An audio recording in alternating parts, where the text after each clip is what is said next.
What is your American dream? My American dream is that, we have peace and equality for all. That we stop this border walls. Don't build walls, build bridges, as the Pope says. And I go along with what he says. That we open the doors to America, not just to special people.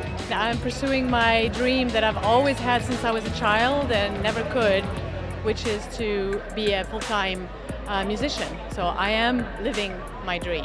I have my American dream. My father came here with $35 in his pocket.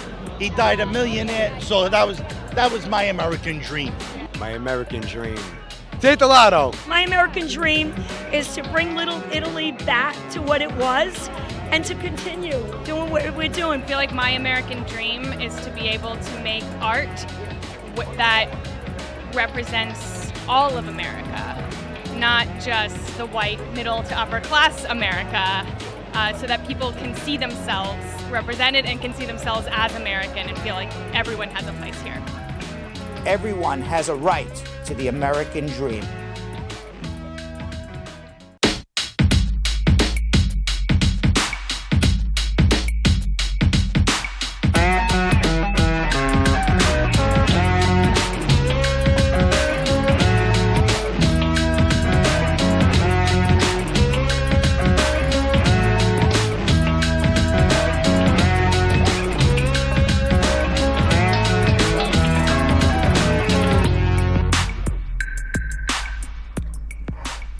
Welcome, everybody.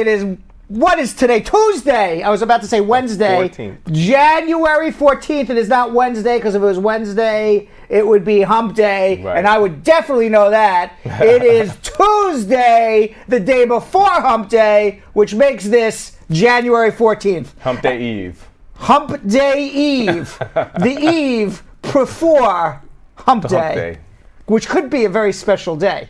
Yeah. Eve before hump day. The eve, it could be. I think it will be. Yeah. Yonathan, Yo-Yo, Elias, how are you on the eve before hump day? I'm great. I'm ready to celebrate the eve before hump day into hump day. Really? If you understand what I mean. Really? Huh? I'm just playing. I just wanted to say that.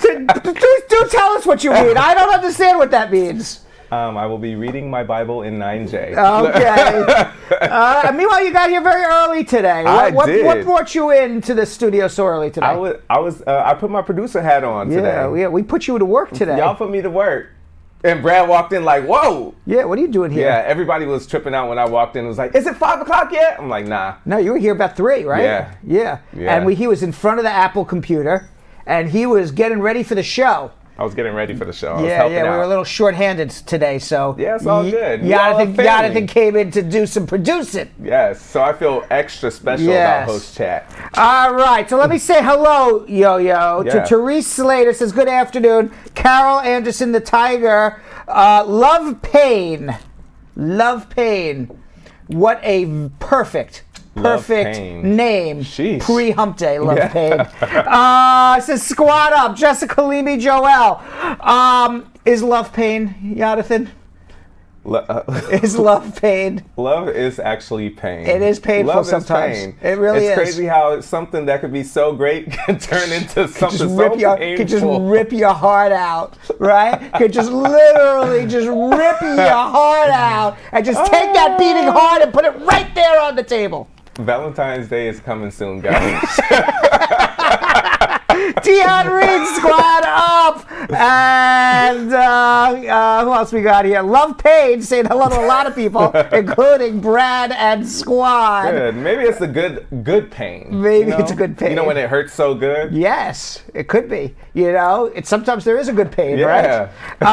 It's like when you get a good massage, right? Deep tissue massage. Swedish massage. That's a love pain. That's the love pain. Right, that's a love pain, right? Deform squad up and Love Pain keeps making comments. And she's now up in Lisa Bling too. Who is Love Pain? I don't know, but Love Pain could be one of my favorite names. Certainly one of my favorite names of the day. Right. Nina God Pickney. How are you? Marjorie Thompson, Nicola Wright, squad up. Latoya, His Forever Peterson. Until there's some love paid. Yeah, That's right. Right. Until there's some love paid. He's yours forever, Peterson. Until love paid. So cynical today, aren't I? Very cynical about love. Jeff Bosey telling me I have a very nice sweater. Aw. I love Jeff Bosey. He's a pain, but I love him. That's love pain. That's love pain right there, right? Carrie Ann Wallace, squad up. Ramona Hazel, squad up. Elizabeth Francis, squad up. Lancy Del Mar, squad up. Ma Dukes saying hello. Annie Palmer. And on YouTube, yes, Karen Padmore, waiting. Yes, we were all waiting on Perv Corner. That's what we like to call it. It's our inside joke. Yeah. I don't know if I've ever shared that joke with the squad. Have I ever shared that with the squad? You have. Have I? But there's new squad members who probably don't understand what you're talking about. Yeah, that 5-minute intro where there's the cartoon character of my head on Dwayne "The Rock" Johnson's body, because that's not what my body looks like. But apparently the cartoonist thinks otherwise. I'm just sitting there.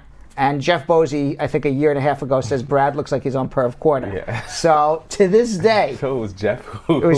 he coined it, yeah. So to this day, when we start our show, we're always like, all right, Perv Corner is starting up now. Yep. Right? Donald Horton, squad up. Annie, squad up. Max Santos, squad up.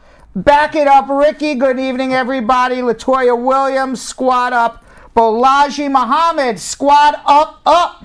Hey. Bax Young, squad up. Jackie Harris, Florida doesn't always have the great weather, but we got really hot today. Oh. Well, Jackie Harris, sorry that you're rubbing it into us people up here in New York, but let me tell you something about Florida weather. Whatever the weather is in Florida, it's always better than it is here in New York. This is a fact. Except if there's a hurricane. Outside of hurricane days, right? Yeah, that is true. Cindy Albert, squad up. Jamila Russell saying hello. I said Karine Padmore. DJ Killer Buzz, hey, squad up. Rihanna, yes, is in the house. She says Instagram Live is down, by the way. She also said, Brad and Yo-Yo, don't worry, I'll celebrate this Valentine's with you. Now, I need a Valentine. And Rihanna will be perfect for me. I would like to have Valentines with Rihanna. I would too. Right? Would you turn down a Valentine with Rihanna? No. No. What? You'd be like, sorry, Rihanna, I have Bradshaw Live to do. I will not be able to have Valentine's Day with you. I would quit if I got one night with her. You would quit. Would you quit the show? Yes. You would quit the show for one night. Yes. If I said to you, Yo-Yo, you have to decide right now, it's either Uncle Brad or Rihanna, all-time leading sales of records and albums, most beautiful woman in the world, or Uncle Brad. You got to pick one, only one. Let me say hello to Richie Chris. I'm not going to say nothing. Dream Girl, the Osh. Don't make me get mad. I know. Listen, because if I do what I know I can do right, I will never have to work again for my life after that one time. You think Rihanna will be hooked on you? Yes. Rihanna would be hooked on Baby Boy after one night? Doctor of Love. Rihanna would be, because she's had, I'm sure, her share of men, right? She has. In her life. No, I'm actually intimidated by it. I would be intimidated. I would be very intimidated. Yeah. No, all right. There's not a lot of people that intimidate me, but Rihanna, she would intimidate me. I don't even know if I would be able to perform. I'd be like, this is Rihanna. I'm like in bed with Rihanna. What's going on? I'd be like in deep sweat. Right. Right? I'd be sweating. No. I would be thinking of everything but what I should be thinking about at that moment, right? My stomach is bubbling right now just from thinking about this. You see, this is pre-hump day. Yeah, right. This is pre-hump day. Eve. All right. Why don't you tell everybody what to do while I get ready for some schmoozing? All right, everybody on Facebook, everybody on YouTube, and everybody on Instagram. Yeah, we just got on Instagram just now. We are on Instagram Live, so I want to talk to every single one of you guys that are watching right now. One thing that you guys have to do is go on the Facebook fan page and join the Brad Show Live Facebook fan page, because with that, you guys will get so many different things that you won't get from the other platforms. The main thing is, guaranteed your question will be answered. The first 5 that come from that day, we will answer them before even anybody puts their questions in on social media. We will answer those 5 questions. So everybody, please join that right now. Tell all your friends and family too as well. Now, for Facebook, we need you all to start sharing, all right? Come on. So let me see. I want to see how many shares we got. I know we're kind of, in the beginning of the show, but let's see what we got for shares. 15 shares, 15 measly shares. Come on now, you guys could do better than that. So now I need everybody that's watching on Facebook, I need you guys to share, and all you have to do is click the little arrow that says share. It's pointing to the right. Share it to anybody's page. Share it to inbox. Share it to groups. You can share it to your own profile and tell your friends to share that as well. All right, so let's all focus on sharing right now. And of course, Mimi God Pickney is sharing. That's okay. You just saw that? I just saw that. There you go. So share some more so we can call out your name. Yes. If you want your name called out, then share. All right. Also, put in your questions right now in the comment section, because this will be the best time to kind of get a guarantee that you'll get your questions answered, because it's the beginning of the show. So put in all your questions right now. Also, like, love, smiley face, sad face, wow face, whatever you're feeling, whatever emotion, show that love on the video. And by the way, Jessica Leamy, Nesquik did not run away. She'll be here tomorrow. Hey. Yes, people are asking, where's Nesquik? Yes. She'll be here tomorrow. She will be here tomorrow. Right.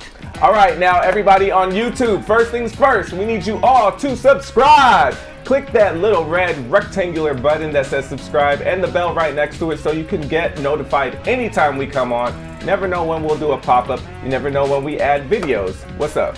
Squad up Donna Bless, who's calling me out saying, Uncle Brad, you did roll call. I didn't hear my name.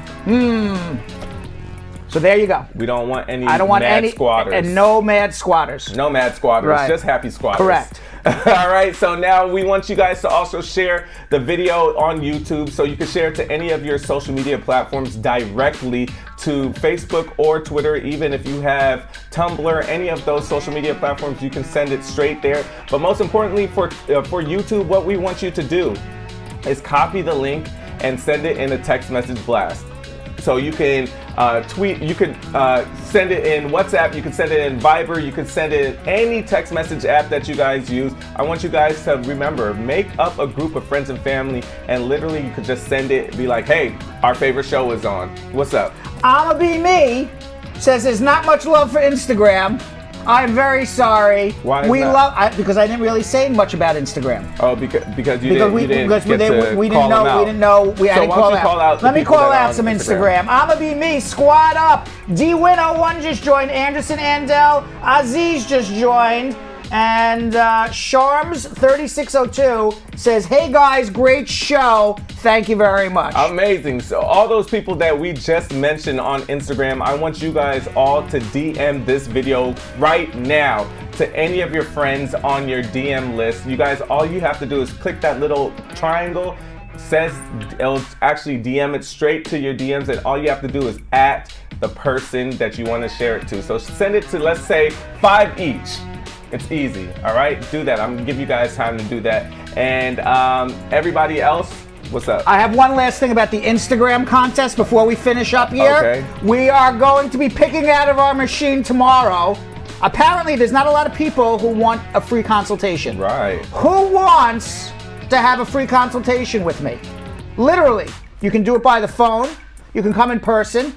Absolutely free. One-on-one personal, not over the air, a personal attorney-client privilege consultation with me. It's a value of $200.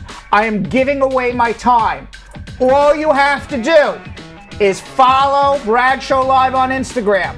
Then scroll down about 6-8 posts down. You're gonna see a post that we put up late last week. It's a schmoozing with Brad post, and it's me talking about the Australian wildfires.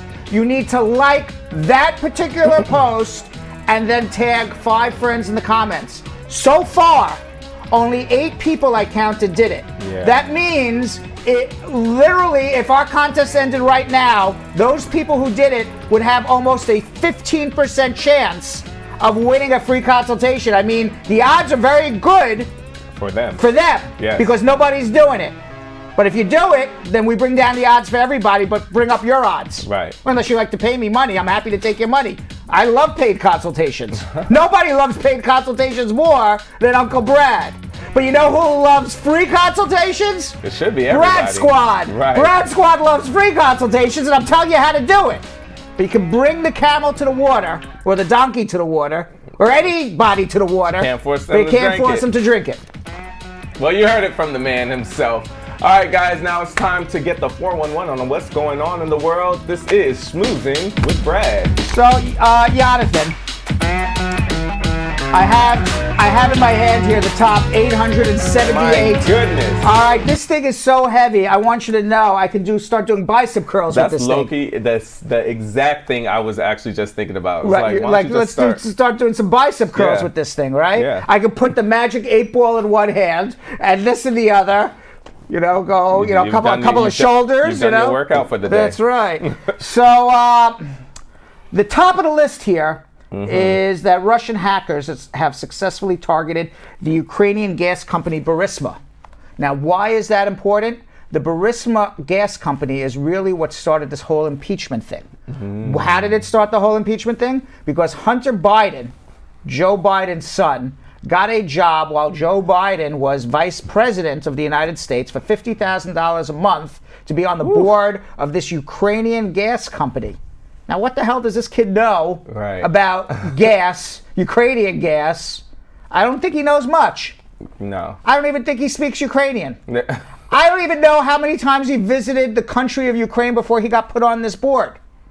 Nevertheless, he was there, and he got paid $50,000 a month. Donald Trump, when he beat Hillary Clinton, he needed to paint Hillary Clinton as a crook. Remember? Crooked Hillary? Yes. So he sees the Democratic field and he says, my likely opponent's going to be Joe Biden. I'm going to do the same exact playbook. Right. I want to paint him as a crook too. How do I paint Joe Biden as Dirty Joe? How am I going to make him just like it was Crooked Hillary? We're going to make it Dirty Joe. And then he discovered that Hunter Biden, Joe Biden's son, had this job. Right. And he says, there it is. Even though it was quite legal that they gave him this job, maybe he got it as a result of patronage. I don't think he would have gotten that job but for his father being the vice president. Right. But it was still legal. So Donald calls up the president of Ukraine and says, listen, I got $400 million for you. But if you don't give me information, dirt, on Joe Biden's son that I can use to make Joe Biden look like Dirty Joe, like Crooked Hillary, that he's a thief, and I'm not going to give you this $400 million. I'm just going to let Russia overrun your country. Because right now you're at war with Russia. And that's what led to this whole impeachment. Now, Russia was the one who hacked the Democratic server, gave over the emails of the Democratic server to WikiLeaks that published 30,000 emails. Now, nobody really knows what was on those emails. I have yet to meet anybody that knows.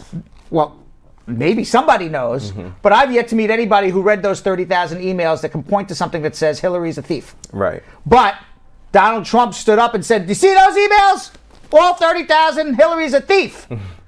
I don't know what was in those emails that makes Hillary a thief. Nobody's ever really said what's in there. But he labeled Hillary a thief. He labeled her crooked.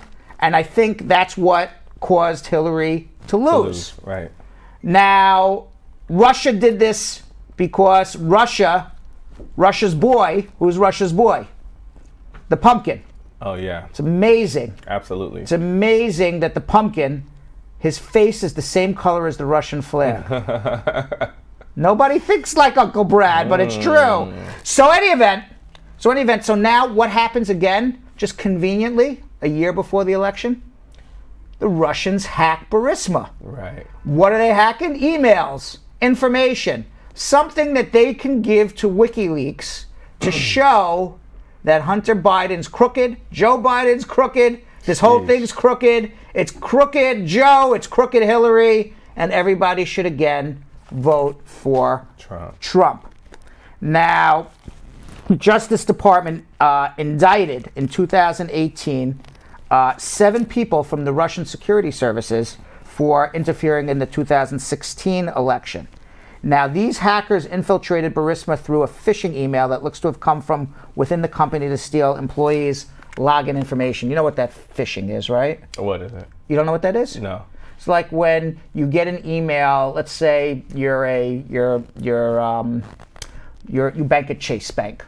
So a crook or a Russian hacker would send you an email making it seem that it's Chase Bank sending you like login. You know, your login credentials have been. They send me that. Yeah. Your login credentials have been something or other. Please log in again. But you're logging into their site, not the Chase Apple site. ID. Actually, you guys watch out because my Apple ID account has been, not my actual account, but that phishing account or whatever has been sending me emails like the past couple of months saying login, and I almost did.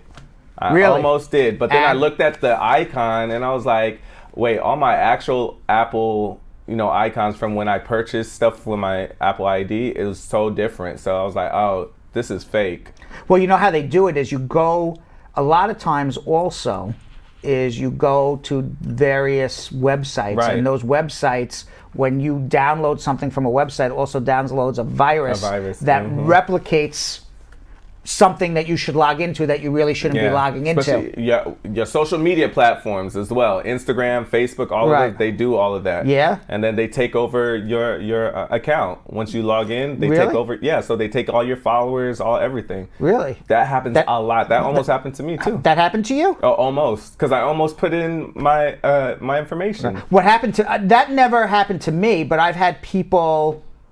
But somebody took your account? No, they didn't take my account. What happened was that somebody had made pretend they're me. Right, but so there was fake Brad Bernsteins running around. I also thought somebody took one of your accounts. No, and you couldn't log in. I couldn't log in. That is correct, but it's not because they took it. But there's a lot of fake Brad Bernsteins coming around, and Instagram got confused. Oh. Yeah. Yeah, well, they tried to take mine. And by the way, for all the fake Brad Bernsteins out there, don't get any ideas! Now that I just put it in your head. Right. Damn, Uncle Brad's not thinking today! So meanwhile, the United States is probing now what Russia's going to be doing, with trying to rattle Joe Biden, get information on Joe Biden to give to Donald Trump. Would you believe after everything that happened in 2016, the U.S. Secret, service, not the U.S. Secret Service, the U.S. Diplomatic Service, the U.S., the FBI, the CIA, Department of Homeland Security, all the people that Donald Trump says is the deep state. And basically the deep state are basically long-term government employees that really don't care whether it's a Democrat or a Republican. They care about doing their job. Right. They're not politicians. It's not a political job. So Donald Trump calls them the deep state people. We like to call them long-term government employees. A lot of them are concerned that after all of this that has happened, all of this that has happened, that Russia's going to do this again in cahoots with Donald Trump. Right. I believe, Uncle Brad believes, Donald Trump was in cahoots with Russia. Mueller wasn't able to prove it. Right. Because, you remember, why would all of a sudden Donald Trump in 2016 go out on a speech and say, Russia, if you're listening, or WikiLeaks, if you're listening, and you just happen to have 30,000 emails, why don't you release them? Right. And then all of a sudden, 10 hours later, they get released. But Donald Trump had nothing to do with this? Come on now. So now the probe is coming as senior U.S. officials are warning that Russia's election interference in 2020 is going to even be more brazen. We already see it starting by them trying to hack into the Burisma service that has nothing to do with the United States. Right. A Kremlin strategy is to undermine Biden, and it would echo its work in 2016 when American intelligence agencies found that Russia carried out a sophisticated operation to damage Hillary Clinton. William Ivana, the director of the National Counterintelligence and Security Center, said a signature trait of Vladimir Putin is his ability to convince people of outright falsehoods. It's what do they call it when there's like two different realities? I just went blank on the name. When you no, not alternate. Oh my gosh, I just went. No, not alternate universe, but it's like an alternate universe. Oh, okay. It's You're but not talking, not like in limbo, huh? no, it's oh my God, Uncle Brad's having some like mind meld today. But nevertheless, it's like you're in a different world. Like they take the facts and they convince you that what you're looking at is not what you're looking at. Donald Trump does it very well. Yeah. Vladimir. It's amazing that the people who are most in power are able to do that. They're able to actually turn facts that you're looking at. Yeah. And they say what you're looking at, what your logical mind is reading, what your logical mind is seeing, that's not what's happening. Not real. It's not real. Something else is happening. It's weird, right? And it's the people who are in power able to do that. Right. I find that strange. It's like like hypnosis. It's not. I don't know what it is. Meanwhile, Lev Parnas, straight out of the Producers. Remember that musical? Mm-hmm. Okay, when big fat guy sells 1,000% of a Broadway show. Yes. When he only can sell 100% of a Broadway show, and because he says it's going to be the biggest flop in the world, so he doesn't have to pay anybody back. But then it becomes a big success. This guy looks like he's right out of that Broadway show, The Producers. We have a picture of Lev Parnas. Right? He looks like he's like I'm going to sell you a show, man. I'm going to sell you a show, right? Definitely looks like and if anybody ever saw The Producers or knows it, it's basically the guy. You know, he has this idea that he's gonna make the worst Broadway show in the history of the world, and he's gonna sell like 10,000 people shares in this.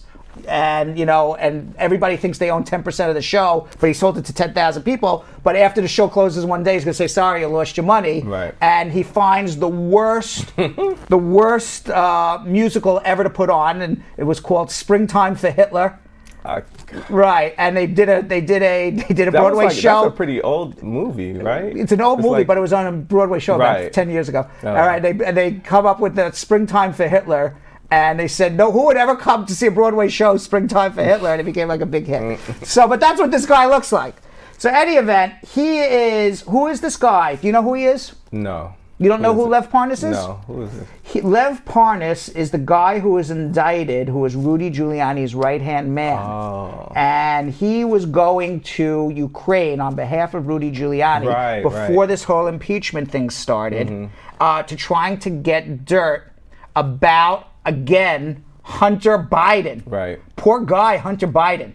By the way, he's like a poor rich guy. Yeah, but you know what? He has like a soap opera life. You know, he has like children out of wedlock. Right. He's there's reports he was doing cocaine with strippers and in New York strip clubs. I mean, this guy's a disaster. He's living a life. He's living a life, and he's ruining his father's political career. But nevertheless, he went to Lev Parnas went to Ukraine to look for dirt on Hunter Biden again to get an advantage for Donald Trump. I mean, there's so many different ways that Trump is trying to infiltrate and get facts that don't exist to make you say, you see these facts that don't exist? They exist, right? So, any event, he got arrested by the U.S. Attorney's Office for doing all of this stuff. Now, Donald Trump says he's never met the guy before in his life. He doesn't know who he is. Right. But we have pictures of Donald Trump and Lev Parnas. Together. There he is. Donald Trump's never met this guy ever in his life. Thumbs up. Right. Thumbs up, right? Look. Multiple pictures. Never met him. I don't even know who this guy is. I've never seen him before in my life. That is not Photoshop. But people believe he's never met him. How do you believe it when there's facts showing that? Because it's photoshopped. I take pictures with lots of people. I don't know who they are. That's what he says, you know? Right. So any event, now, And this is a new picture. The third picture. It's a third picture. So now Joseph Bondi, that's Lev Parnas' New York attorney, he traveled to Washington, D.C. over the weekend to hand over the contents of an iPhone 11 to the Democratic staff on the House Permanent Subcommittee on Investigations. Now, this is what the attorney tweeted, because his client is in jail, so he wants to basically have his client turn state's evidence and get a better deal. That's what a good criminal defense attorney would do. So this is what, so you got to give, and any criminal defense lawyer would tell you this, okay? You're not getting any deal unless you can give something back to the government. In other words, and that's in life, okay? Nobody makes a deal unless they get something back in return. And that even includes in a criminal case. All right? So if you are indicted, you got to be willing to give something of value. You got to snitch. You got to snitch. That's basically it. You got to give something of value. So Joseph Bondi, he tweeted, after our trip to D.C., we worked through the night providing a trove of Lev Parnas' WhatsApp messages, text messages, and images not under protective order to the House Permanent Subcommittee on Investigations, detailing interactions with a number of individuals relevant to the impeachment inquiry. Now, Bondi declined to comment on what was in those materials, but apparently prosecutors think there's a lot of stuff that has not come out yet. Now, Parnas' business partner, Igor Furman, and 2 others were also charged with funneling money into U.S. elections using a straw donor to obscure the true source of the political donations. That's how they actually got him. So we'll see what happens there. But apparently, they were kind of like the scouts. If you think about what their job was, they were sent by Giuliani to make the contacts in Ukraine, to set up the meetings, because who the hell does Giuliani know in Ukraine? Nobody. Okay? So they were sent, because they're Ukrainian Americans, they were sent to Ukraine. I want you to set up meetings with me, with certain people who can get me dirt on Hunter Biden. So they were sent as the scouts to set up those meetings, and now we have all of those text messages, emails, everything that went back and forth between Giuliani and Parnas, and perhaps even Parnas and Trump, for all we know. So we'll see if that comes out in the impeachment. And let me tell you what's happening in the impeachment. Are you curious? Yes, I actually am. All right. So Nancy Pelosi met with the House Democrats, and she is planning to send the impeachment articles to the Senate next week. So what does that mean? That means it's basically the indictment is now going to be brought over to the court, which is the Senate. It's going to be presided over by the Chief Justice Roberts. The House is going to nominate managers. Managers are other members of the House of Representatives. They will be the prosecutors who walk into the Senate to prosecute Donald Trump for impeachment. It seems like the trial is going to start the day after Martin Luther King's birthday. Now, Martin Luther King's birthday, as you told me, is really tomorrow. Tomorrow, January 15th. That's his actual birthday. Right. We celebrated on Monday because everybody wants a 3-day holiday. There you go. But the reality is, it is on January 15th. It is January 15th. And how do you know that, Yonathan? Because that is my younger brother's birthday. So we grew up knowing that he has the same birthday as Martin Luther King. All right. So what else we have to discuss here? Do you see the thing with Shaggy?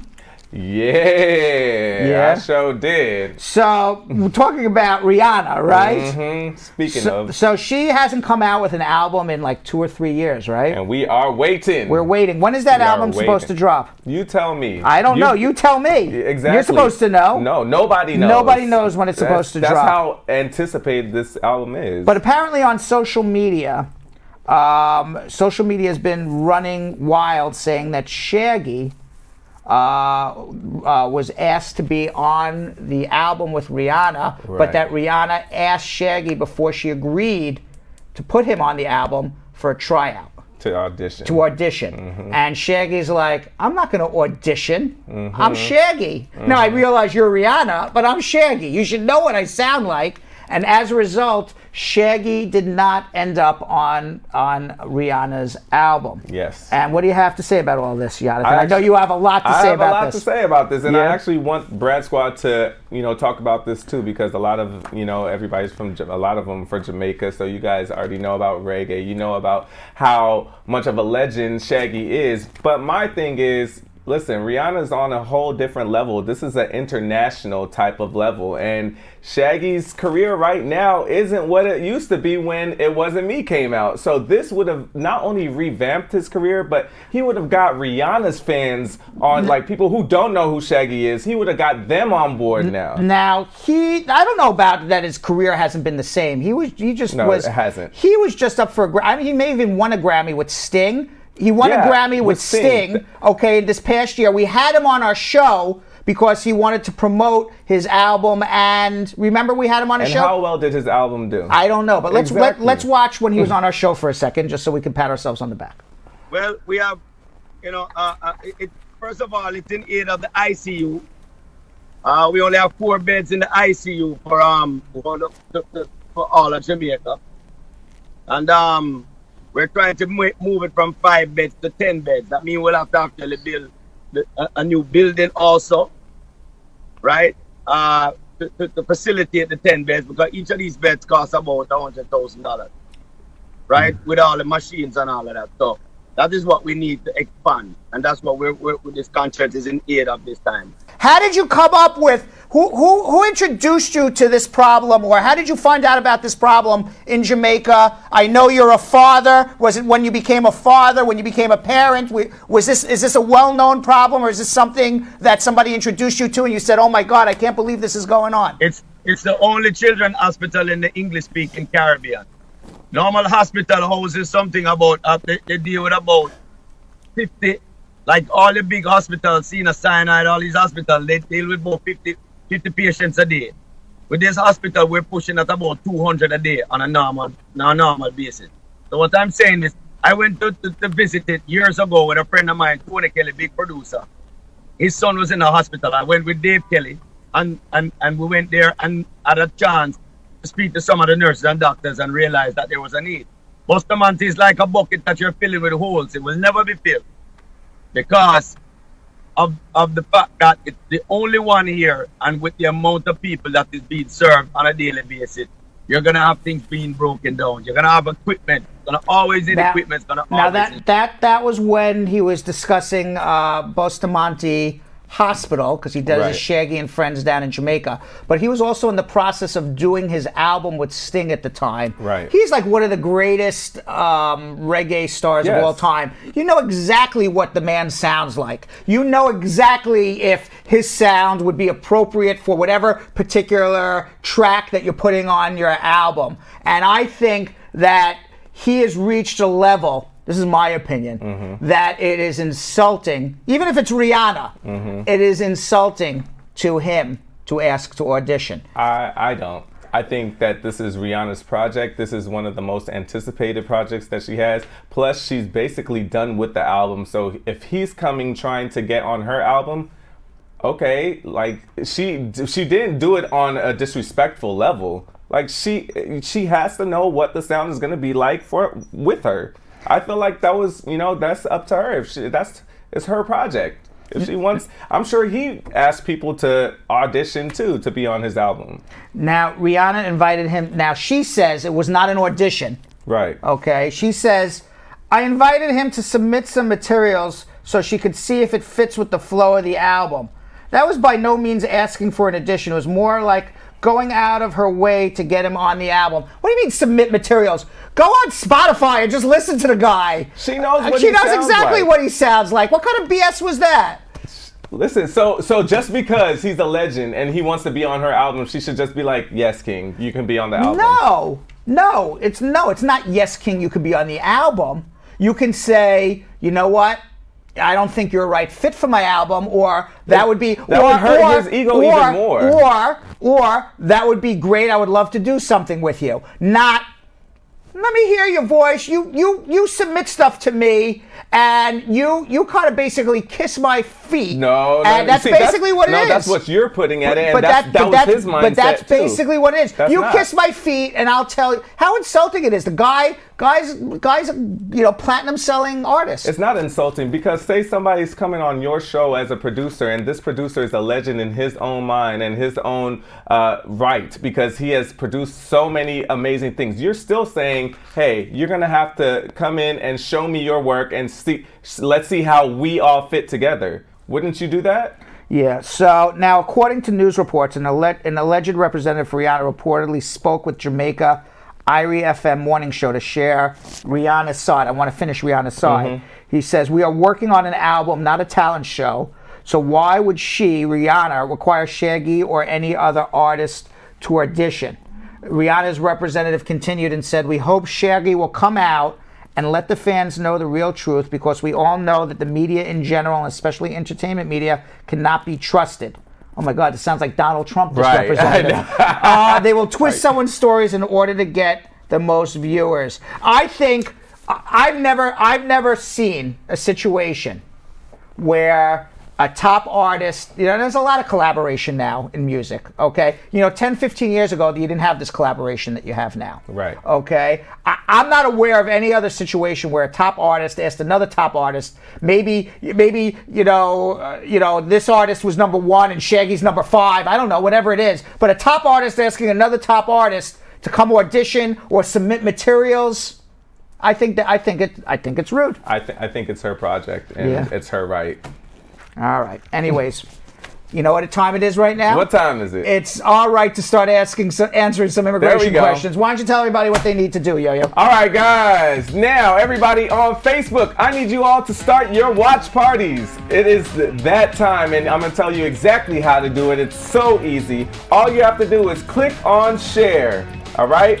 Right down there, it'll say start a watch party. And then you click on start.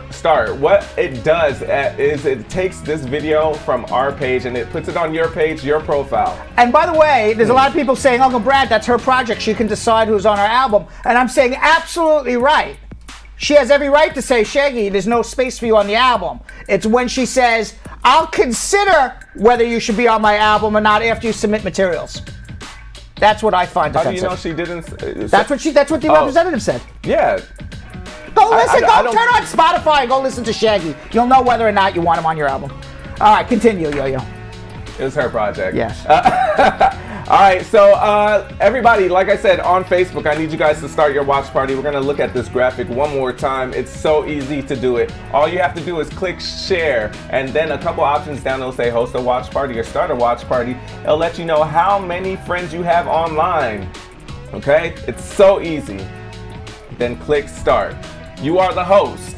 At people in, there's a little box on the side that says invite, and you can actually invite all your friends. So just invite all of them. Just tap on all of their names. All right, and now everybody on YouTube, first things first, we already know we want you guys to subscribe and click the little bell for notifications. But now, most importantly, we want you to create a post and share it to your community. So it'll send a post to everybody that follows you or anybody that's in your community on your YouTube, and it'll let them know about the show. You can put a little description about it. Of course, we want you to copy the link and share it in any text message app you want to use it. And also now on Instagram, we will not forget about you guys because you guys are like the newcomers, but we want to build. So the way we're going to build with that is you guys actually share that video into a DM. So just click that little triangle that's pointing to the right and share it as a DM to any ones of your families. What's up? Yonathan, do you know anybody who's double fisting with a foot right now?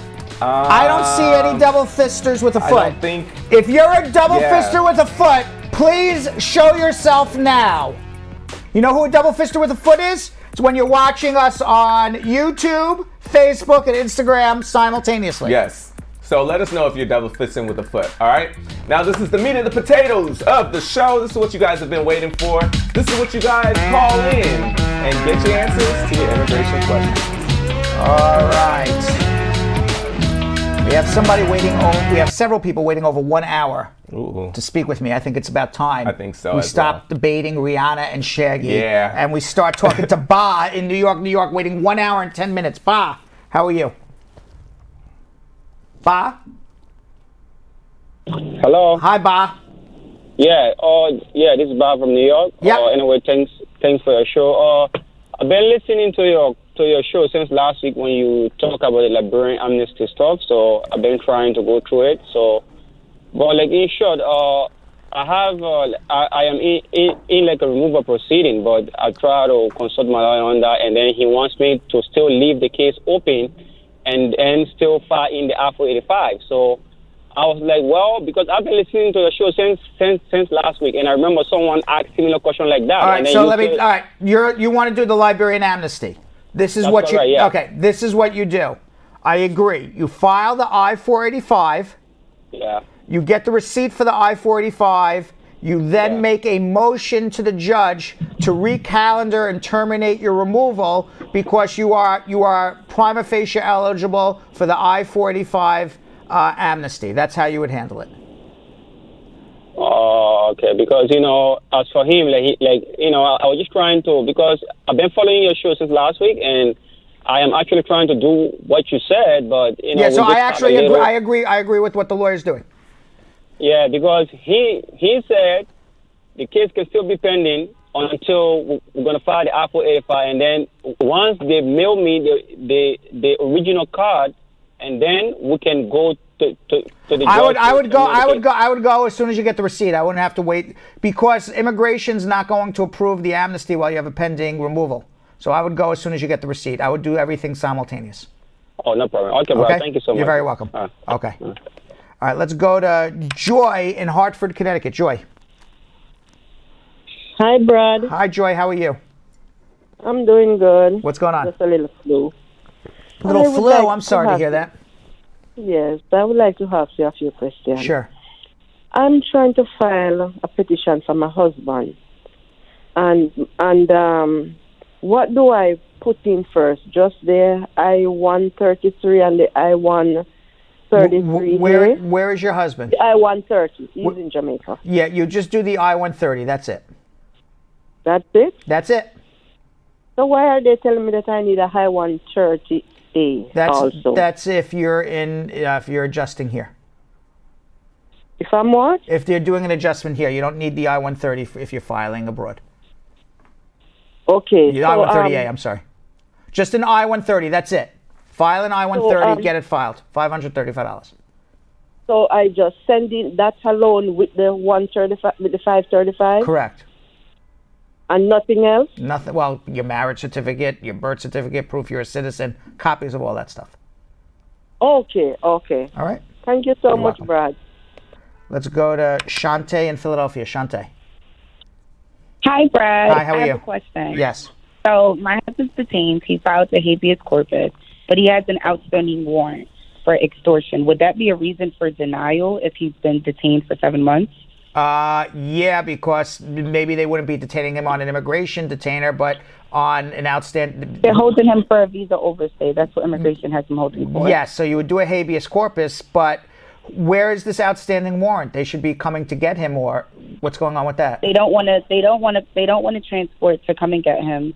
And so if they don't want to transport to come and get them, immigration should release him unless he has a mandatory detention, which is some other criminal conviction, or if he does even have a mandatory detention, there's no possibility that he's going to be able to be physically deported at any time in the future. They have to release him after 6 months as well.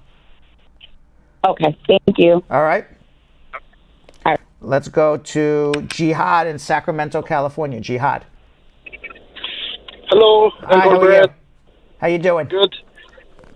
Good. Pretty good. Thank you. What's Thank going you on? for the show. My pleasure. Yeah. So, I'm Algerian citizen and I'm married to American, and I got my permanent residency on October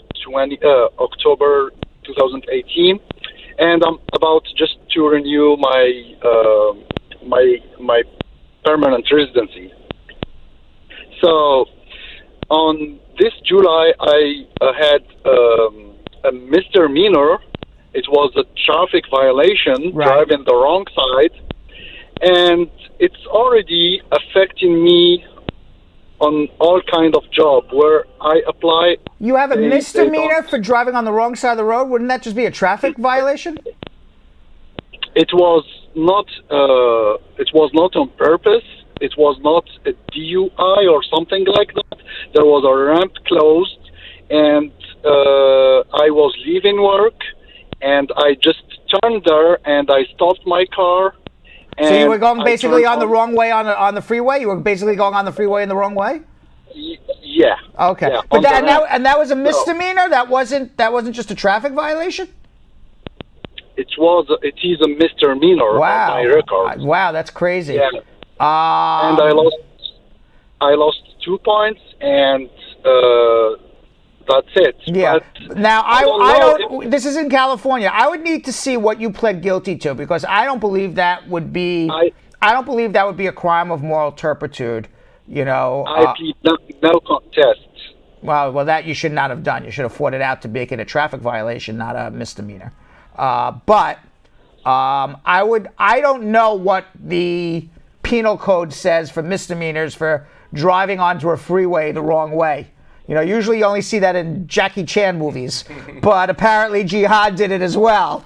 So, you know, when Jackie Chan does it, it's very entertaining. When Jihad does it, it screws up his whole life. So I think what we need to have a consultation and we got to figure it out. So hold on one second, all right? Because I honestly don't know. I'm surprised that you tell me that a traffic violation is a misdemeanor in California, so I'd actually like to look at the law. I don't know what the California law is off the top of my head, so hold on one second, all right? Okay. All right.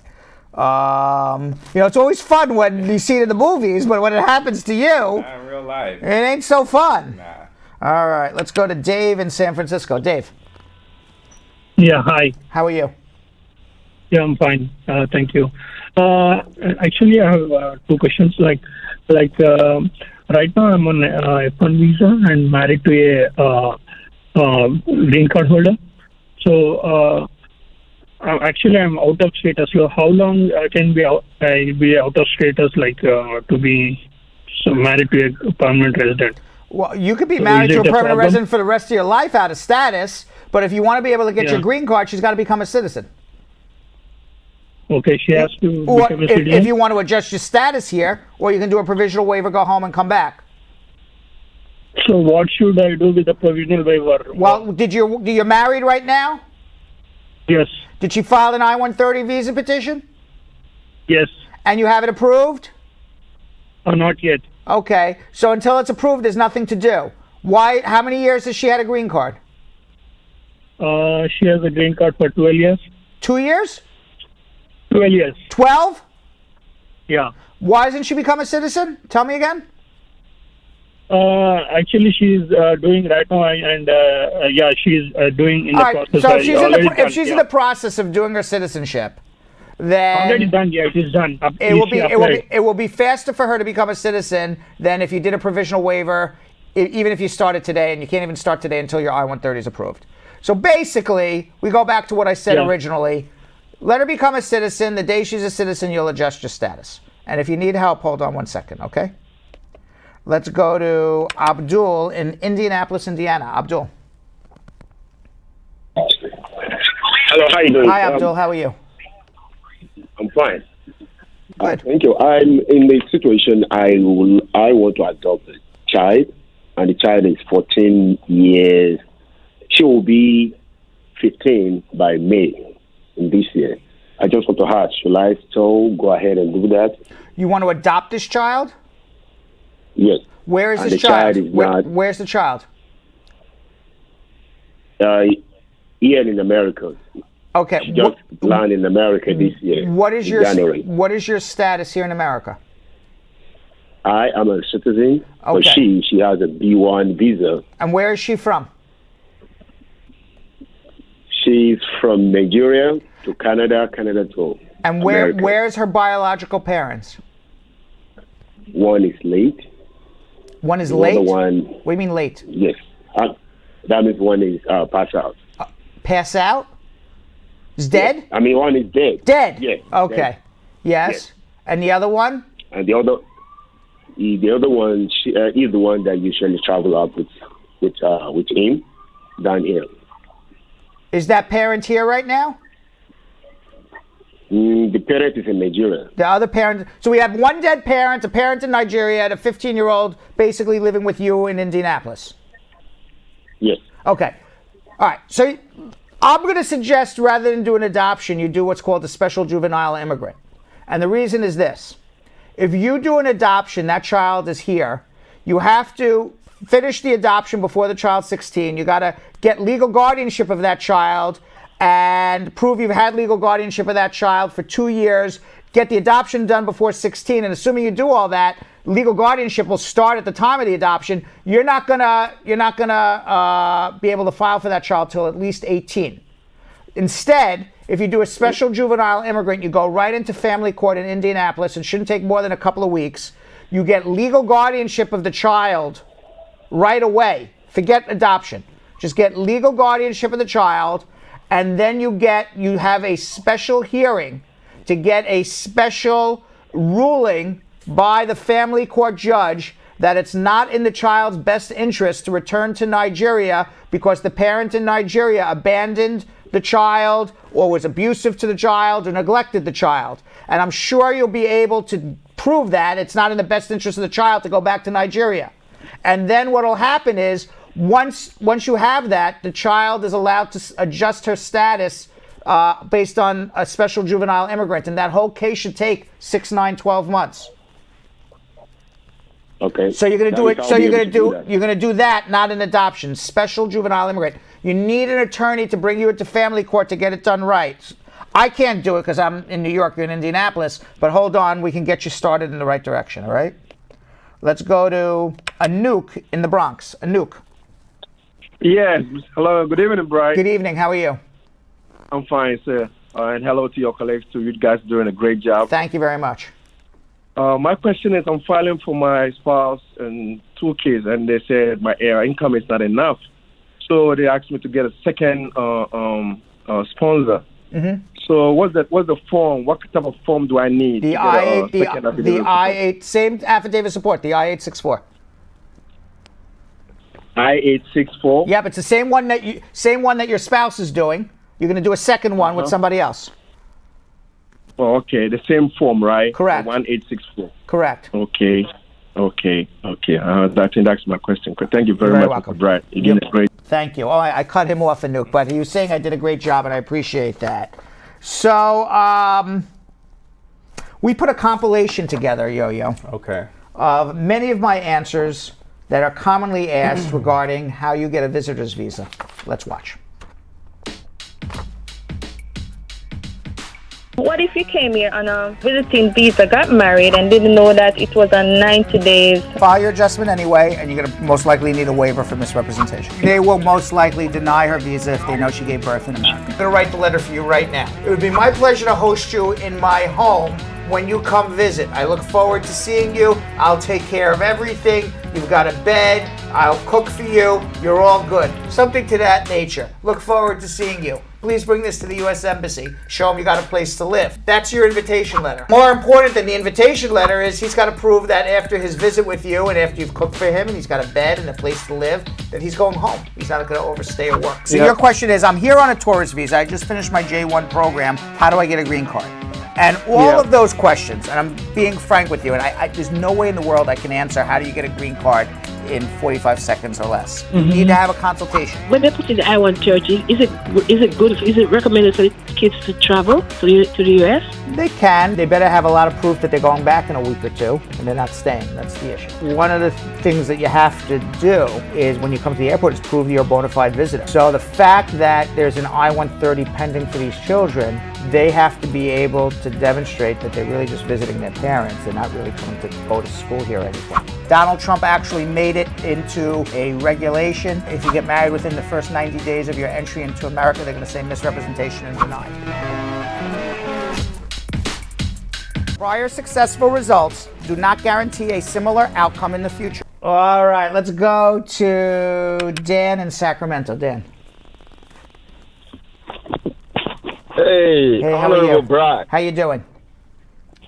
All right, Honorable Brad. I give you that title now, Honorable. Thank you. I'm not a judge, but if somebody wants to make me a judge on television, you can call me an honorable.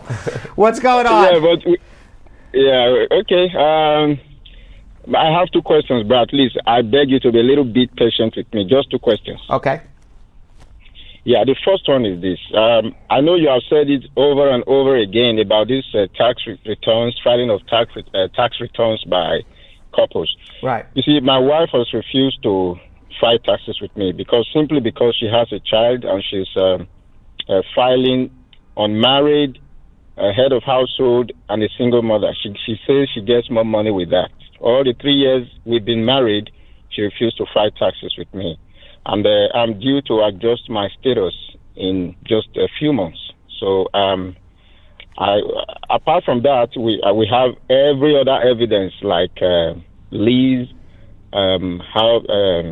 credit card, debit cards, accounts, insurances and all that. We have every other evidence to prove that we have a bona fide marriage. But the problem I have now is she has refused to file the taxes with me. So what do you think I can do? Do you think we can? I think she's very short-sighted because she's going to lose her husband. So whatever you contribute to the marriage is going to be lost. Because if you don't amend your taxes to file marriage jointly, I could almost assure you, maybe you get lucky, you never know, but I could almost assure you that you're going to get denied. And she is going to the U.S. government and asking for a benefit. You're not asking for the benefit, she's asking for the benefit. And what her benefit she's asking for is, I love this man, I want him to live with me, I want him to have a green card. That's the benefit that she's asking the U.S. government as a U.S. citizen. And the U.S. government is not going to give her a benefit when she's ripping the U.S. government off, which is what she's doing. Okay. So she's got to do it, or you're going to have a big problem. And then she's very short-sighted. I don't want to call anybody stupid, but certainly short-sighted, because so she loses a couple of dollars in taxes, but if you don't get a green card, you may lose your job. You may not be living with her. You may not be helping to support this household. She's going to lose a lot more, wouldn't she? Right. I've tried my best. She's not seeing reasons with me. I don't know what to do, but I'm just... I don't know what to tell you. She's got to do it. Somebody's got to knock some sense into her. Why don't we have a consultation with our tax attorney, and our tax attorney can have a discussion about what the cost is to amend her taxes. Can't be that much. For the 3 years. Yeah, it can't be that much. Okay. All right, and then let's just see what the cost is before she says no. Let's just see what it is. Maybe it's $50 for all we know. I don't know. Okay. Let me ask the second question. Yeah. Which is better, assuming there is a divorce situation? Which one benefits the immigrant more? Is it when the citizen divorces or when the immigrant divorces? Doesn't matter. Which one benefits the? Doesn't matter. It's irrelevant. Oh, okay. All right. Okay. Thank you very much. You're welcome. Hold on if you need help. All right, let's go to Soliman in Indianapolis, Indiana. Soliman. Hi, Brad. How are you? I'm good. What's going on? I have a visitor visa, and I want to switch it to F1 visa, but it's actually going to expire January 31st. So, what can I do? Get into school, get an I-20, extend your tourist visa, and apply for a change of status to a student. You would have to do both before the expiration of your tourist visa, or apply for the school, go home, wait for the I-20 at home, get a student visa, and come back. Those would be your choices. But my visa is actually going to expire, and they said I have to wait for 90 days before I can file for change of status. You haven't been here for 90 days yet? No. Well, then what do you mean your visa is going to expire? You usually get 6 months. You didn't get 6 months?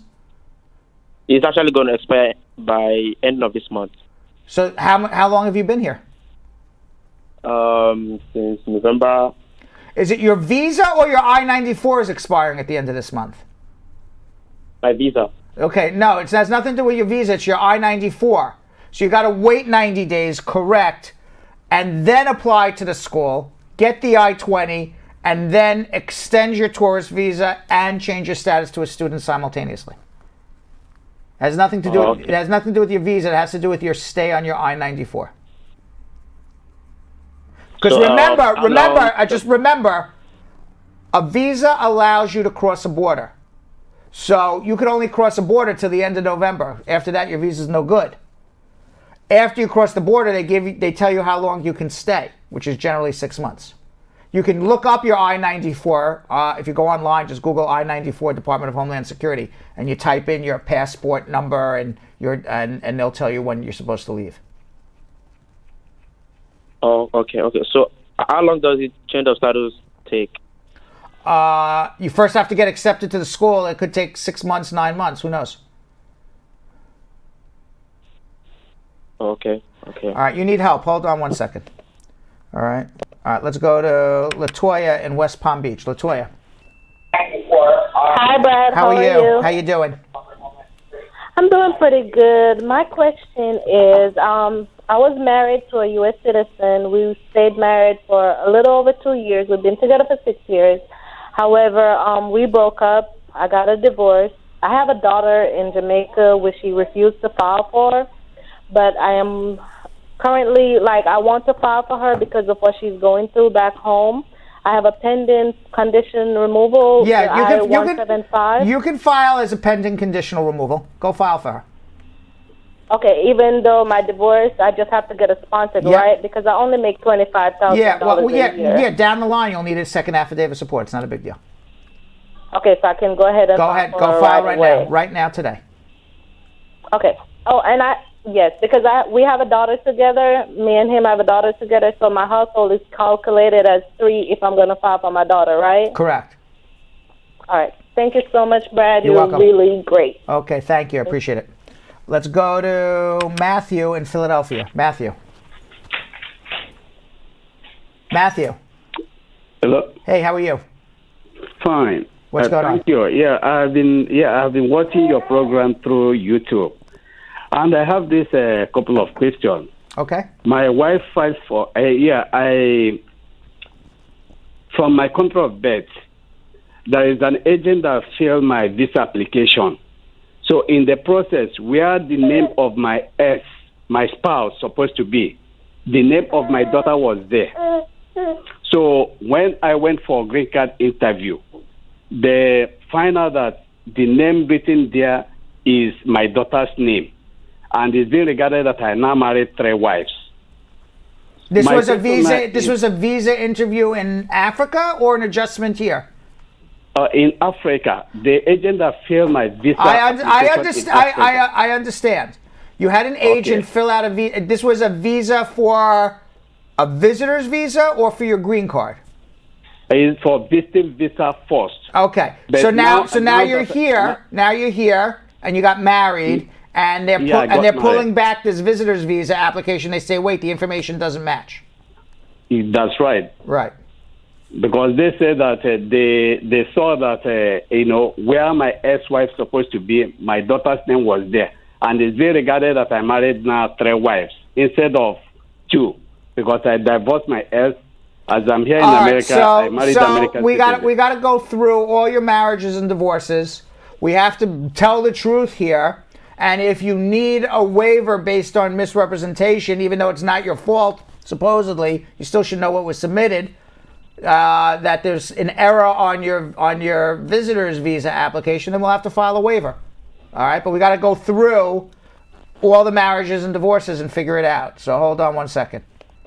All right, let's go to Omar in Manhattan. Omar. Yes, sir. Good night, Brad. Good night. I have a problem. I had my son file for back in 2016. He's in Jamaica. Mm-hmm. The petition was done by my wife, and it was approved and everything. And the case was sent to the NVC. Right. But the problem I'm having is that she doesn't want to do the affidavit of support, and we still live together. in the same household and everything. So my question is, I would like to find out if I could do the affidavit of support. No, she has to sign it. She doesn't have to provide any other documentation, but she certainly has to sign it.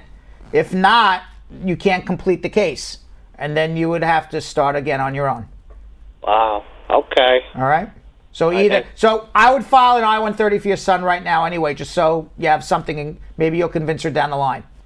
Yeah, but in the meantime, the question I would like to ask you again, if she would have to terminate her case for me to file another I-130? No. You could have two separate cases going. That's why I said go file the I-130 so you have a backup, and maybe over the next couple of weeks you convince her just in case. All right, thank you so much, man. All right.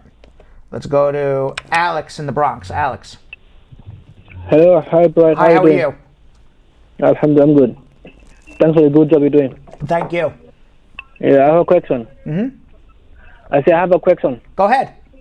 I have a friend that came here without being inspected. You had a friend who came here that was infected? Yeah, he was not being inspected. Oh, what do you mean? Infected, inspected? What are you saying? I say I have a friend that came here. He was not being inspected. He just crossed the border without being inspected. Oh, okay, fine, all right. I thought you said I have a friend. He's infected. I'm like, oh yeah. But he was inspected. He was not inspected. He came without inspection. Got it. Now let's go ahead. When he came here, now he got married to an American citizen. Right. Then he filed a vow. Right. Yeah, but the guy that filled his application, put there he was being inspected, and they wrote him a letter now and asked him for him to prove the last entry to the country. So I don't know what she can do now. You don't have to come. You can come without inspection and file an adjustment on VAWA. You don't have to prove your last entry. So you can just say entered without inspection. Still allowed to file a VAWA and adjust. So so there's no reason to ask that question. Hold on, we can help him. Hold on. Let's go to Claudia in Miami. Claudia. Hi. Claudia. Yes, hold on. Let me take my headphones off. Okay. Hi, how are you? Hi, Claudia. How are you? I'm good, thanks. I'm a student, and I'm about to get my OPT, hopefully in a month. Okay. Thank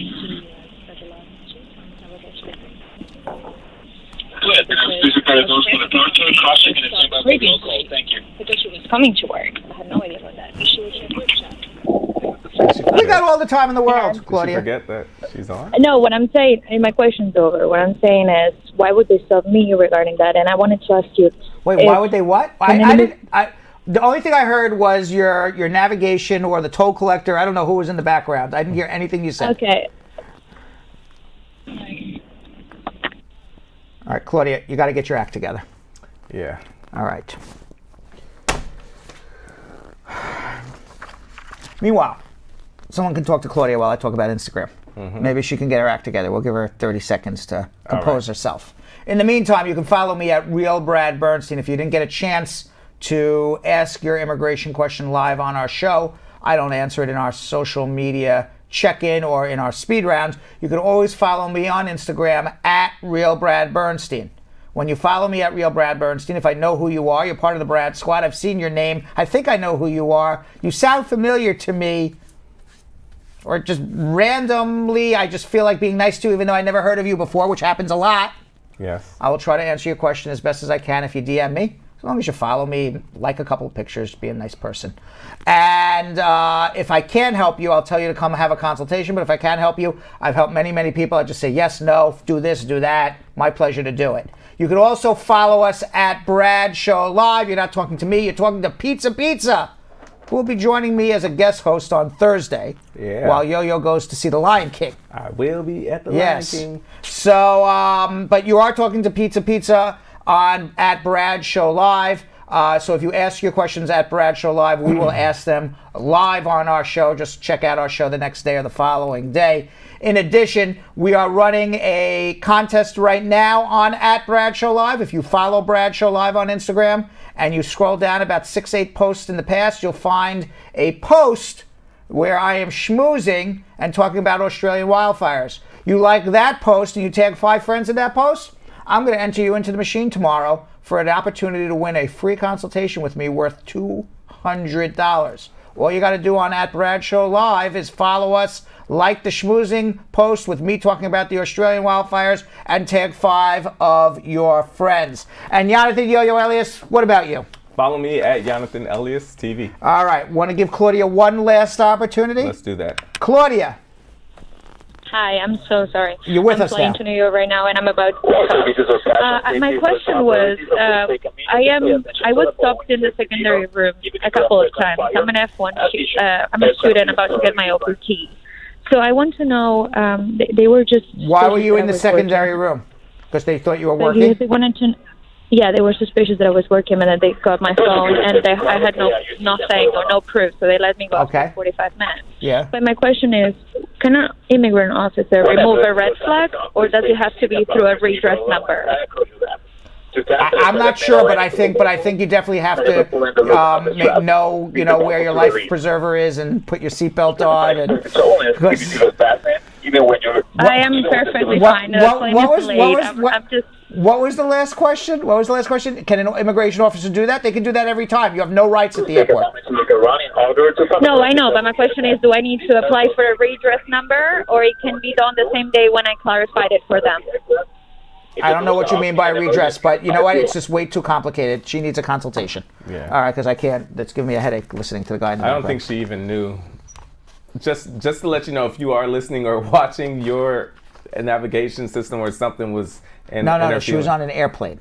Oh, really? That's why I said you got to know where your life preserver is, and okay. yeah, she was on an airplane. Oh. Meanwhile, tax time is around the corner, so I tried to give her all the best I did. could, but I mean, she'll try. Yeah. You could call again. Yeah. Next time. Tax time is around the corner, so Spar and Bernstein tax attorney Carmela Walrond joined me to give the Brad Squad tips for individuals filing their taxes. Carmela gives really good and important information. Let's watch.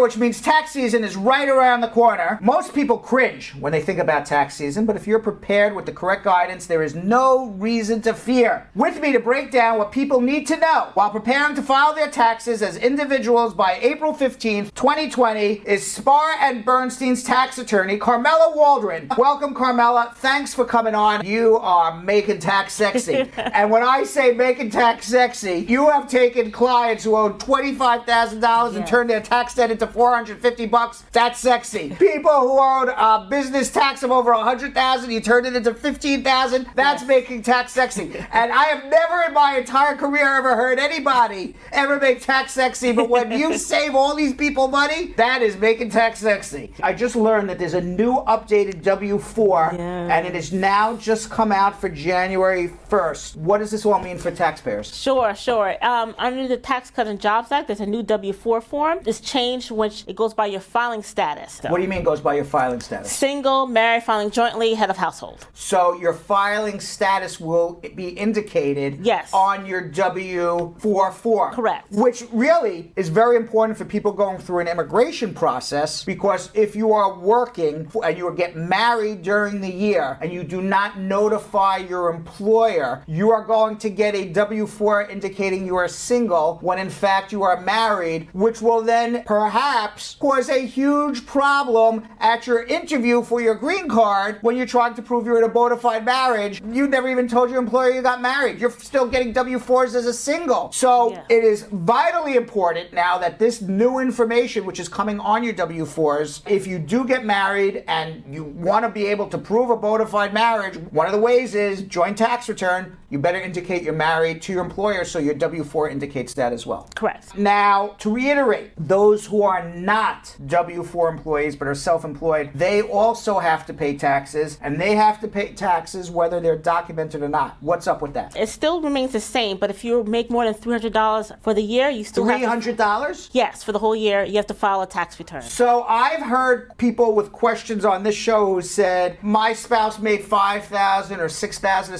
$7,000, they're not required to file a tax return. That's incorrect. That's incorrect. $300. Correct. Anybody who earned more than $300 $500 in 2019 has to file a tax return by April 15th, 2020. Yes. These telephone calls where I didn't have to file a tax return because I only earned $7,000. Not true. You heard it right from the source. Correct. So what do people do if they didn't get a W-4? They didn't get taxes withheld? And what do people do if they're out of status working? What do you do in these situations? In these situations, I could also apply for an I-10 for that person and also for their family as well. So they also could save money in taxes. So if you are undocumented and you don't have a social, you're going to apply for a TIN number, but they still don't have a W-4. How do they declare their income? What do you do? I could report as cash income on their tax return, and you don't have to identify who gave you the cash on the tax return. How do you prove what they earned? Under the tax code, you don't have to have, obviously I do recommend if you have a bank account, if you don't receive cash, I could just report that on the taxes. And then also by hiring someone like me, I could deduct certain business expenses that are allowed under the tax code. Like, let me ask you a question. Sure. All right, I'm an undocumented person, or even I'm a U.S. citizen. Doesn't really matter. Yeah. You're working under the table, off the books. Yes. You do deliveries. What are you writing off? Oh, lots of things. For example, your cell phone. You get calls from your clients to make deliveries. If you have your own car, you have to pay for gas, tolls, parking. These are expenses you could deduct on your tax return. Okay, let's take another job. Sure. You take care of an elderly person at home. What are you writing off? The daughter of the elderly person comes and gives you cash every week. Sure. What are you writing off? Lots of things. Subway travel, bus, taxi, Uber, cell phone, uniform, shoes. That's why coming to someone like me, I would know what business expenses I could deduct on the tax return. Now, what if somebody came from another country and they have a foreign bank account? How does that all figure into all this? Okay, so if you have a foreign bank account in another country, if you have $10,000 or more, you have to report that to the government. Even if none of the money you earned in the United States went into that bank account? No, it's just if you have a foreign bank account, that has to be reported. There's a foreign bank account with more than $10,000. You are breaking the law if you file a tax return and you do not declare that on your tax return. Yes. Whew. It's a lot to know. Now, let's get to the sexy part, Carmela. Okay, sure. I like the sexy part. I know you do. Okay, tell us about a client who you save lots of money on their tax liability by following your advice, by filing their individual tax return. Actually, I saw this particular client 2 days ago. He worked in car detailing, meaning that he washed cars. I filed his taxes for several years, and he owed about $10,000 in taxes. And I filed offer and compromise settlement, and he got a settlement for $100. Wait. I just want to make sure I got this, because this just blows my mind. Yes. All right? Guy owes $10,000. Yes. He's a car detailer. Basically Yes. cleans cars Yes. for a living. And how many years has he not filed a tax return? Oh, almost 4 years. 4 years. Yes. So you file 4 years back taxes. Yes. He doesn't earn a lot, but he still owes over those 4 years about 10 grand in taxes. Yeah. What a gift. Yes. What a gift you give somebody that to owe $10,000 choked for cash and then turn that into $100. That's what I mean, making tax sexy. And the reason why I remember this client, because by getting this settlement, he was able to get married, and then I see him every quarter because he now pays his estimated tax payments every quarter, and I see him every tax year to file his taxes. And he's the happiest dude in the world. Man. Yes. And he was not getting married, right? Because I'm sure his wife said, I'm not marrying no dude who owes his tax debt. I don't want to marry a deadbeat, but he's no longer a deadbeat, He's no right? more a deadbeat, Right. and he's followed my advice, and he actually came in 2 days ago to pay his fourth quarter estimated tax payments, and I'm going to see him this tax season. That's an amazing job. Congratulations. Obviously, prior successful results don't guarantee a similar result, but Carmela, you are making tax sexy. When I hear these stories about all these savings that you're giving people, whether it's individuals or on a business, whether you're working legally, you're a U.S. citizen, whether you need a social security number, whether you need an ITIN number, Carmela is making your tax return look very sexy. Thank you very much, Carmela. Great job as always, and I appreciate you coming on. All right, thank you, Brad. All right, we got to do something we like to call social media check-in. What do we got there, Yo-Yo?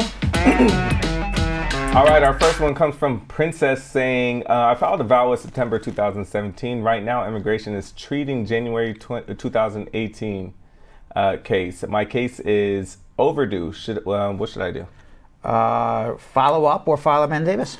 All right, Stars asking for a friend. Can he get his temporary Florida driver's license renewed after he withdrew his case at the interview and is still process of refiling? His wife is the sponsor on the petition. As long as you have a valid work permit, you can renew your license. All right, my wife told me yesterday that I should leave, and she has my work permit and the paper.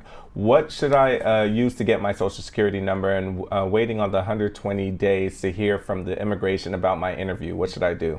But your wife is telling you to leave the house? Yes. You need to come consult me and figure out how you're going to get a green card, because if you're leaving the house, that doesn't sound like the marriage is going very well. All right. Woo. All right. So doozy. If I have my adjustment of status in process and I got arrested on domestic violence, can I continue to do biometrics, etc.? Yes. Or do I have to wait? No, go do it, but hopefully you're not found guilty. Okay. It's a long one, but I think that answers the question. Yes. Because he was going into details with We what don't he need- did. Right. All right. Hey, Uncle Brad. With the approval of a provisional waiver, can it be a guaranteed I only go back to the country to receive my green card in only 2 weeks? And will my 10-year-old child have to accompany me? There's never any guarantees in life. A provisional waiver waives the fact that you overstayed your time in America, so they can't use that against you. But if you committed a fraud, or you have a criminal record, you have drugs in your system, you've lied to the government, you have bad affidavits of support, you'll still get stuck. Is it 2 weeks? It's average.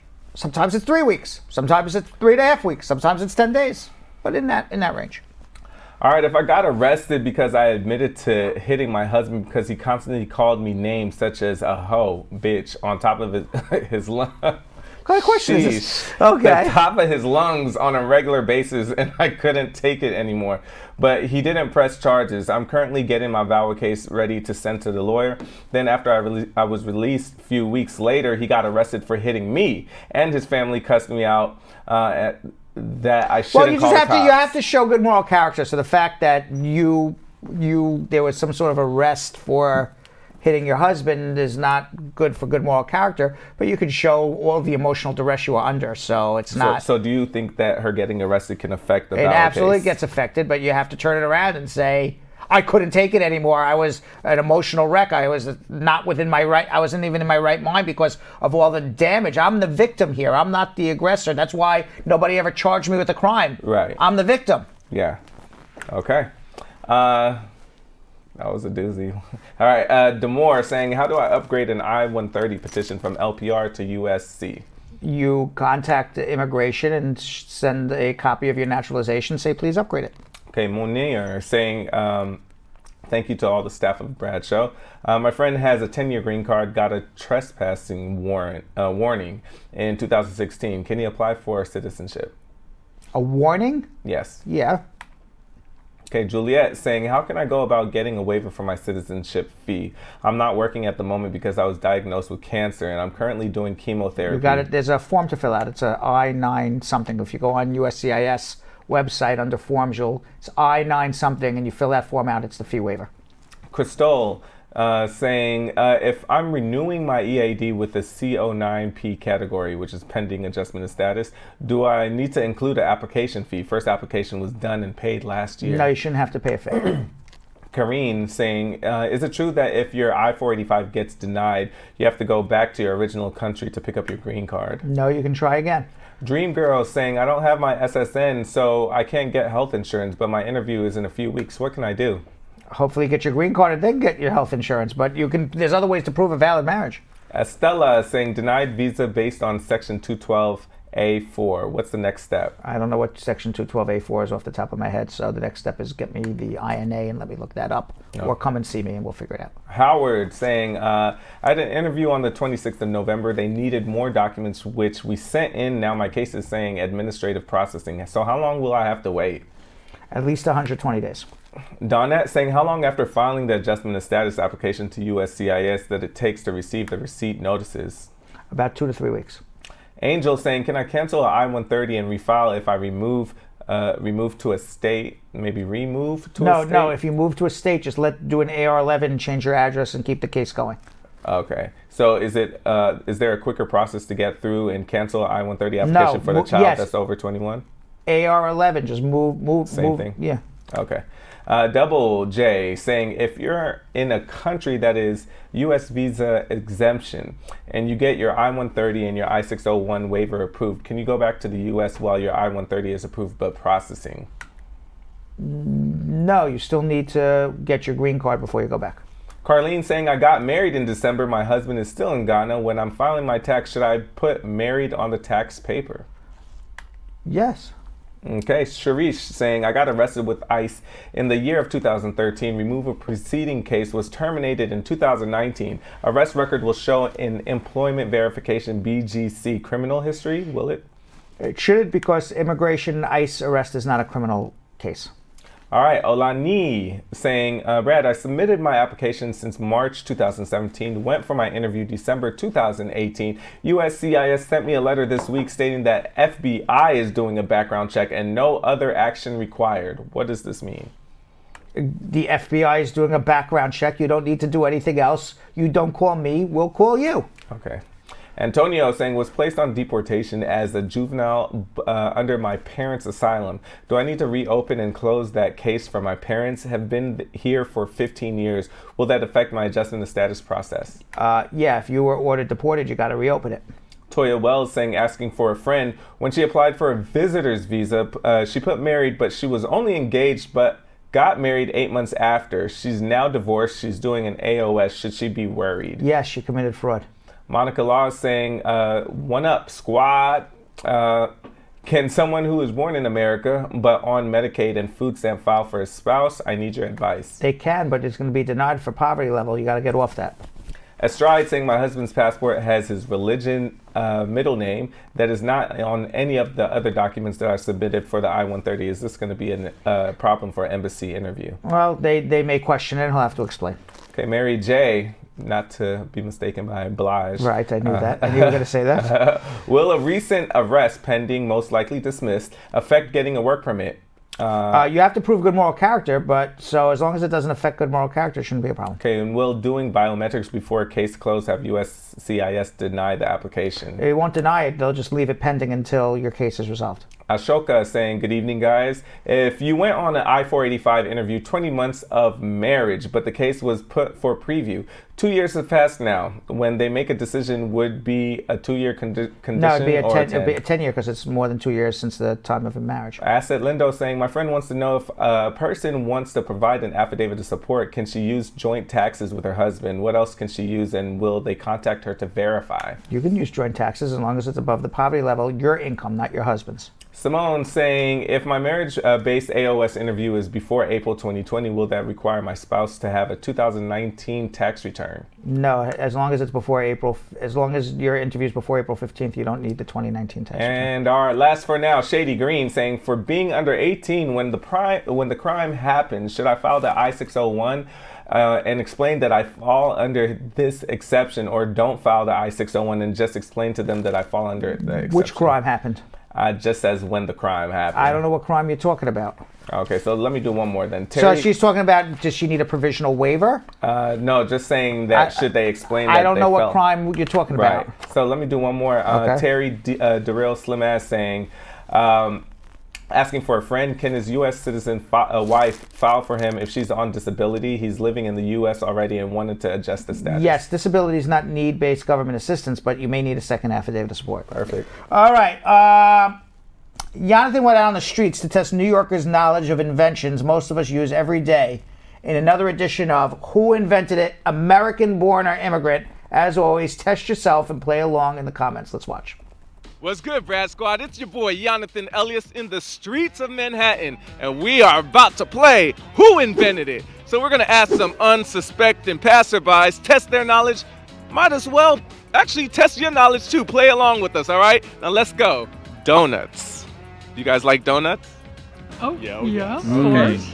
So do you think it was an American-born citizen that created donuts or an immigrant? I'd say probably an immigrant. Donuts. American? They seem really American. As an immigrant? Native-born citizen. Immigrants. I'd say American-born because back when everybody invented like the cop stigmatism, why donuts were there, it was because people wanted cops at their businesses, so they would make donuts because cops loved them, so the cops would stay around longer if they had donuts to eat, so their shops wouldn't get robbed. Donuts were originated as a Dutch treat called oil cakes in the 18th century, but made popular by a Russian immigrant named Adolf Levitt. Do you play video games? Yes, a lot. Who created video games? American-born citizen or an immigrant? An immigrant. American. So have you guys played video games before? Lots. Okay. I used to work for one of the biggest video game companies. Ooh, so maybe you should know this. Do you think it was an American-born citizen or an immigrant that created video games? Immigrant. I'd say immigrant. Immigrants. I'd say an immigrant. Good job. I would imagine Japanese or Chinese because that's where Atari started from. So maybe I'm in the right ballpark. I don't know. Germany. Okay. Video games were invented by a German immigrant named Ralph Baer, who is named the father of video games in the late 60s. Have you ever played with a Frisbee before? No, I haven't. Never played with a Frisbee. Ever? No. But you know what a Frisbee is? No, I don't. A Frisbee is a contraption where you throw it like this and you catch it. Do you think an American-born citizen created a Frisbee or an immigrant? I don't know, but I guess it's an American. Maybe immigrant. Have you ever played with a Frisbee before? I have, yes. Okay. So now, do you think it was an American-born citizen or an immigrant that created the Frisbee? American. It's pretty boring and a basic way of fun. I feel like Americans definitely invented that. It's pretty boring. I'd say American. American. I mean, I know it came from the Frisbee Pie Company was where they got that. Frisbees were invented by an American-born citizen, Walter Frederick, who actually was playing with a popcorn lid with his girlfriend, who he later married in 1937. Waffle cone. Waffle cone. American-born or an immigrant? Immigrant. Immigrant. Immigrant. Yeah, I will guess American this time. American. An immigrant. We've been eating ice cream on the go since 1904. Ernest Hemingway, a Syrian immigrant, created the waffle cones. Your hair, first of all, is real fly. I love the color. Oh la la. You don't have too much hair on your head. I just shaved my head. I had long hair, so that's why I actually hate my haircut right now because I think it looked better bald. I had never shaved it, but I cut it all off to see how it would regrow, And what you think? this is not how I want it to be. You use a blow dryer for your hair. I do, yeah. Okay, do you think it was invented by an American-born citizen or an immigrant? American born. Try it. Maybe immigrant. I'll say American. Ooh, blow dryer. I'll say immigrant. Immigrant. Do you ever use a blow dryer? Yes, sometimes. Okay, so do you know if it was created by an American-born citizen or an immigrant? I really don't know this, but I guess it's a French innovation.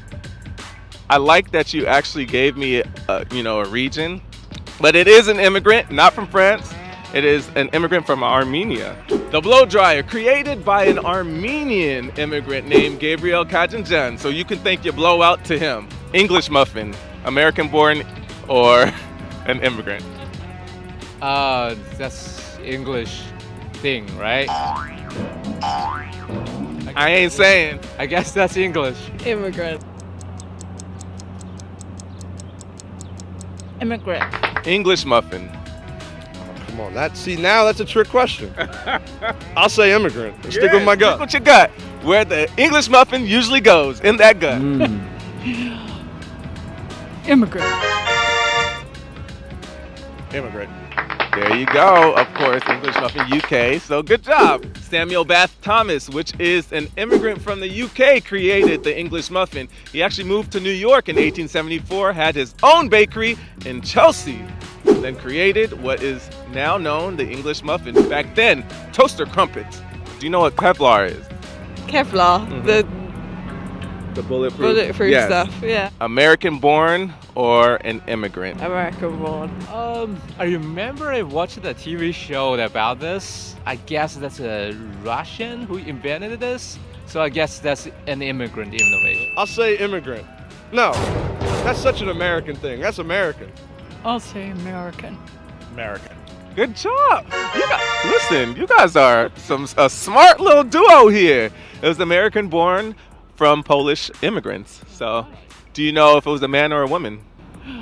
Ooh, Kevlar. You would think man. But I'll say woman. I would be guessing when I said woman, but yeah. The women rule.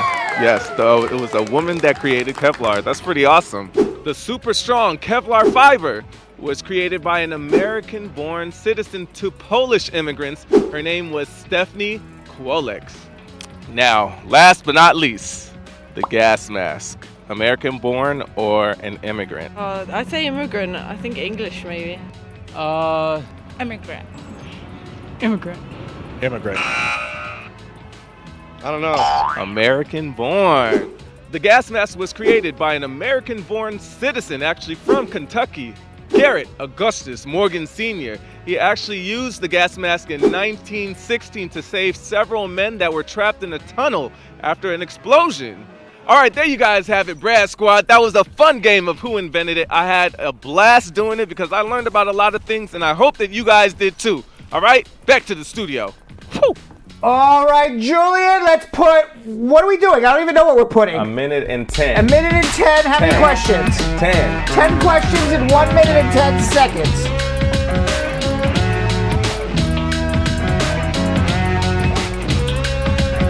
All right. Silence! Silencio. Silence! We need complete and utter concentration. All right. Ready? Go.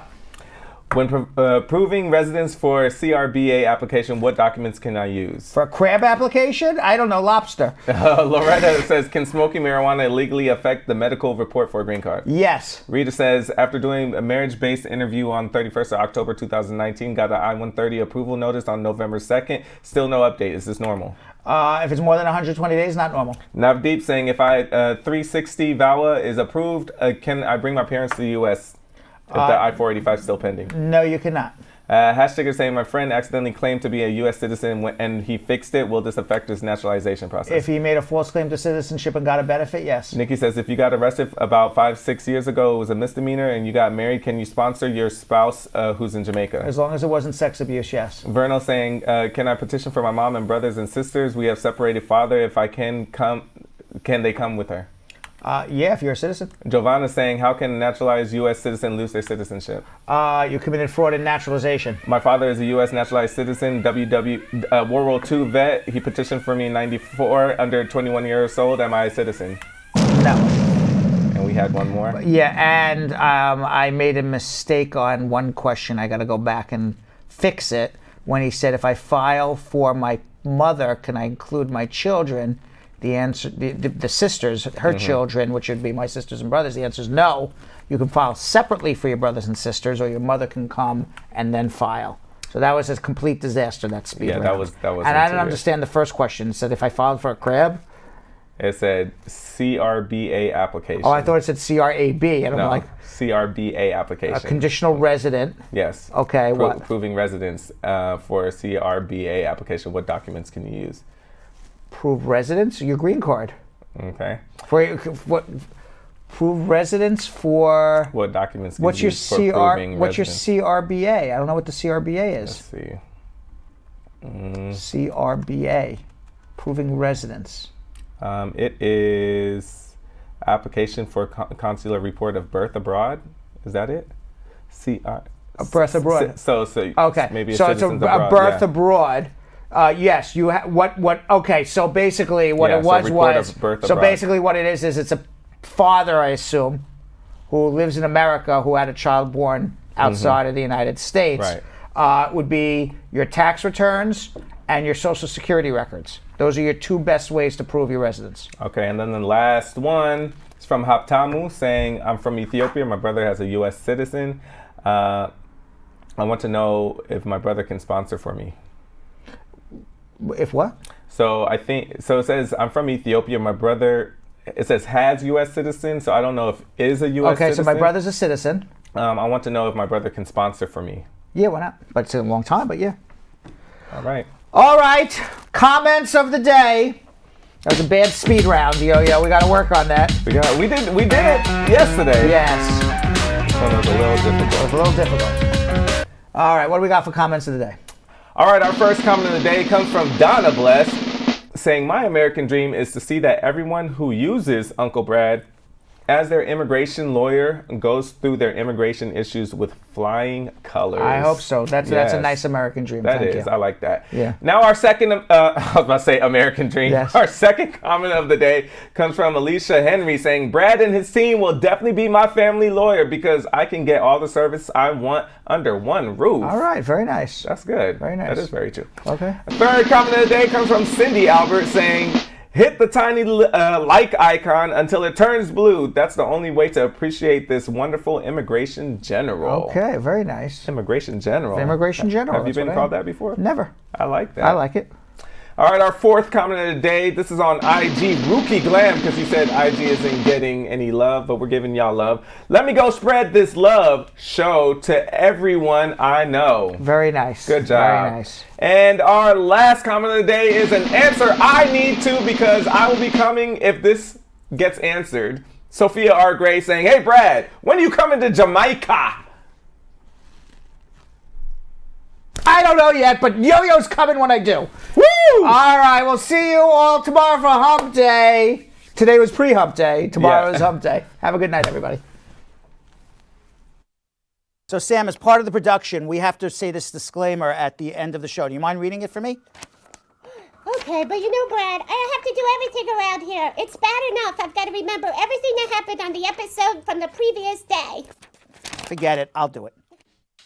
The proceeding was information only and not specific legal advice. Consult an attorney about your individual situation. Prior successful results do not guarantee a similar outcome in the future. To make an appointment with the Spar and Bernstein law firm located at 225 Broadway in New York City, call 1-800-529-5465. That's 1-800-529-5465. Easy to remember, 1-800-LAWLINK. That's 1-800-LAWLINK.